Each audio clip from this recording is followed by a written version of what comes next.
Hello, my name is Alice, and I am making this video because I want to clear up a few myths about a disorder that I have and many other people in the world have.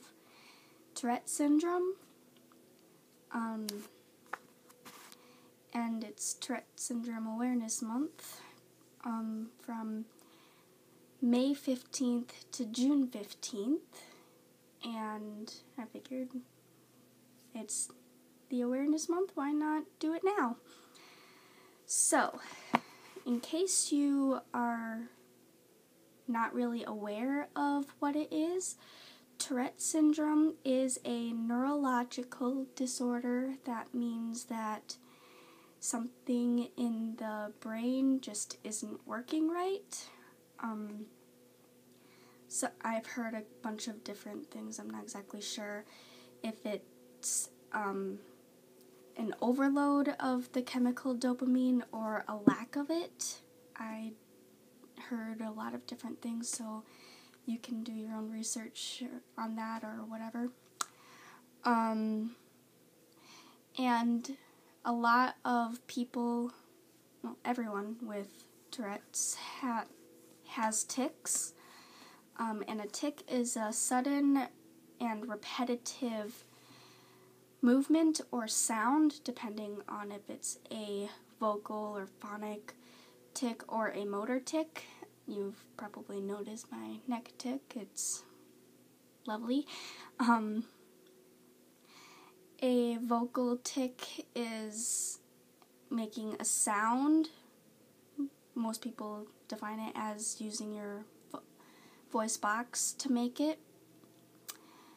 And motor tics are movements. And they are suppressible, but it is very, very, very difficult to do it. And for me personally, I don't know about anyone else, I can't speak for anyone else, but suppressing my tics is actually painful, and I really don't like doing it. And there are some things that I can do that my tics don't come out, little or at all. If you are focused, like dead focused on something, and it's something that you really enjoy, they tend to not bother you very much.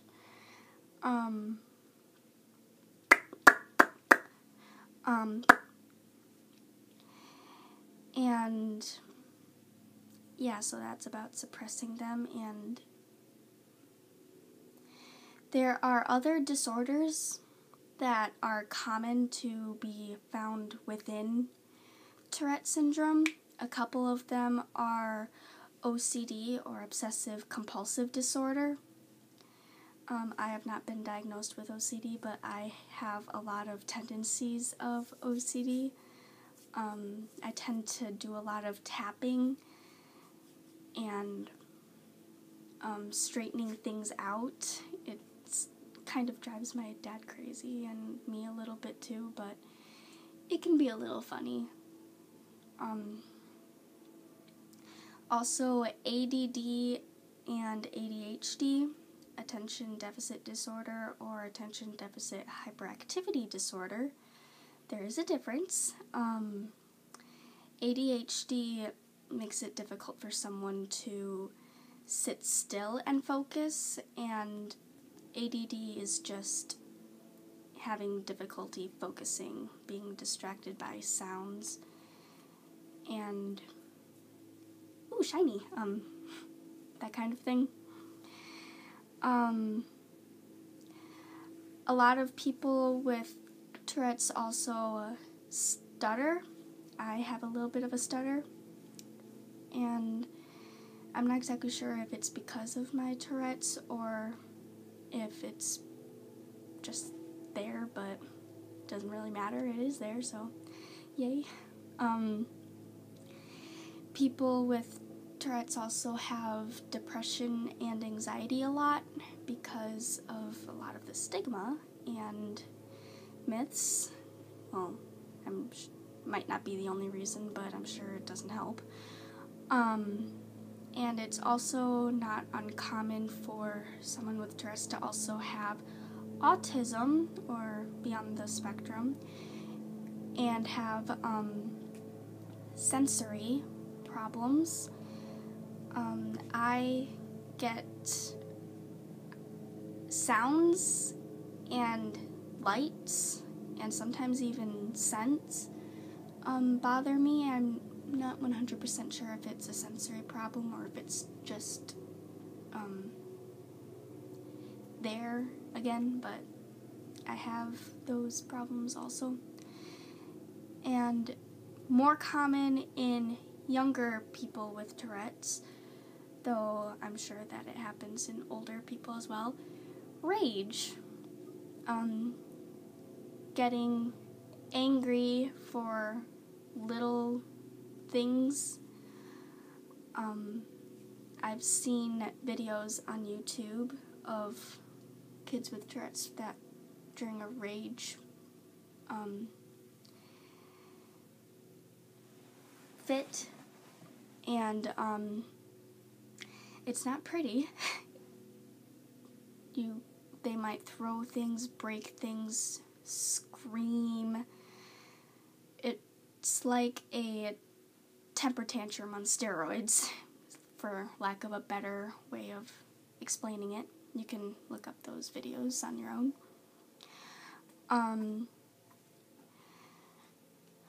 And some different words, English, other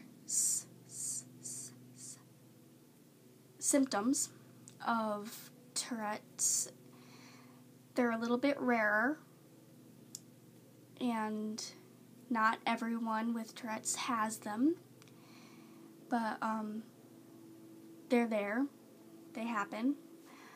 One is coprolalia. That's what you saw on South Park and lots of other lovely media people that think that it is okay to be like, hey, people with Tourette's swear uncontrollably. Yeah, no, not everyone has that.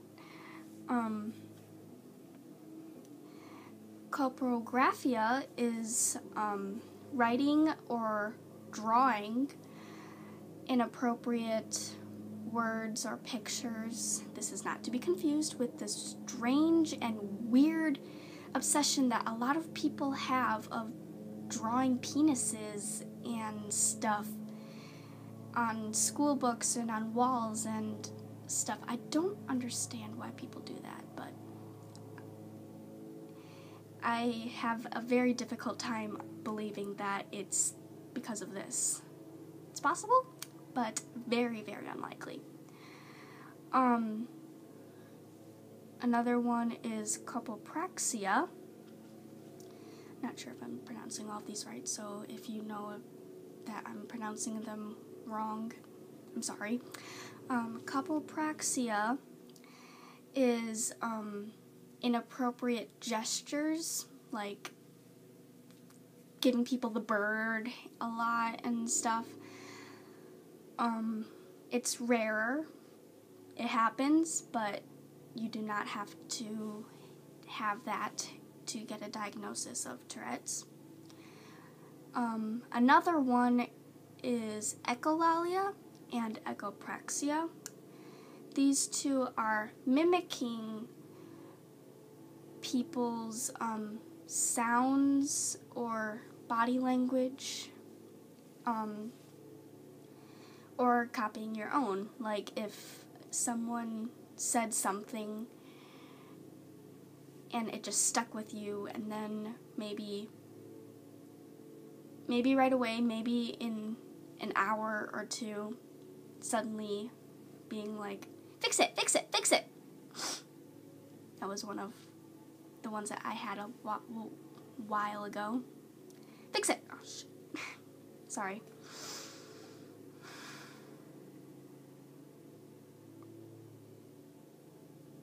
Sorry. Okay. A lot of people think that people with Tourette's have lower IQs or really, really poor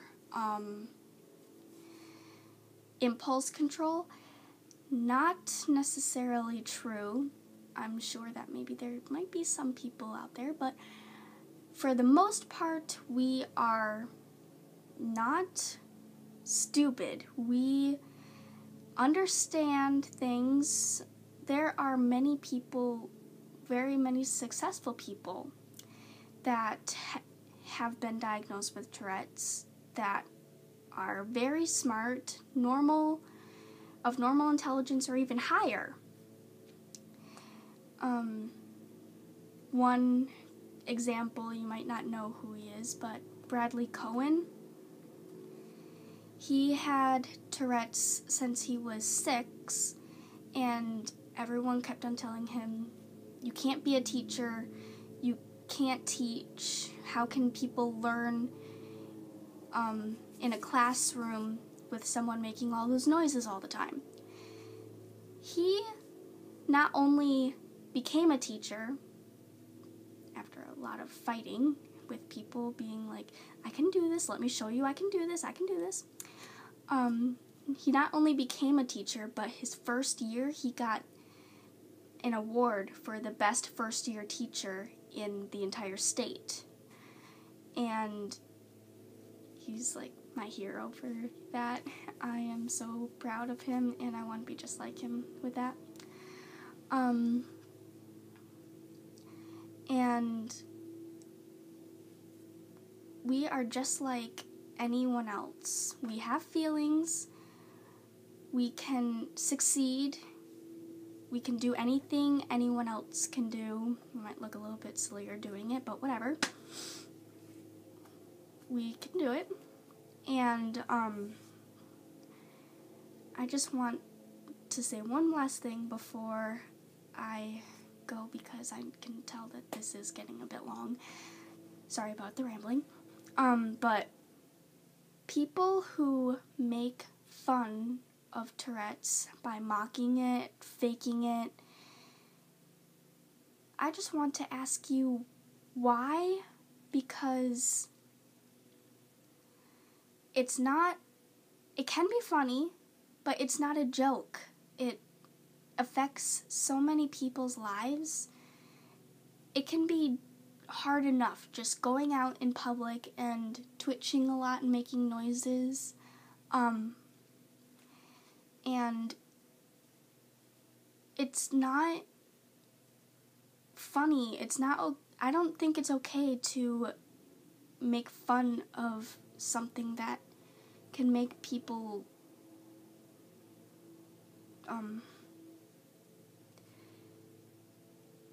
it hurts. It really hurts to see people like the Tourette's guy and other people being like, oh, I'm gonna pretend I have Tourette's and just videotape myself swearing at everyone and flipping people off and it's gonna be hilarious. No, it's not. It really isn't.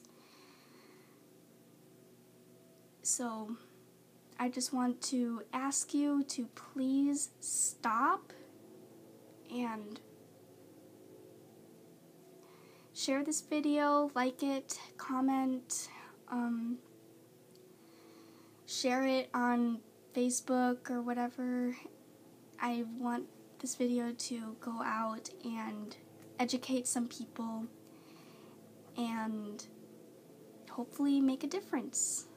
If I can educate one person out there, and I think this video was a success, so thank you, bye.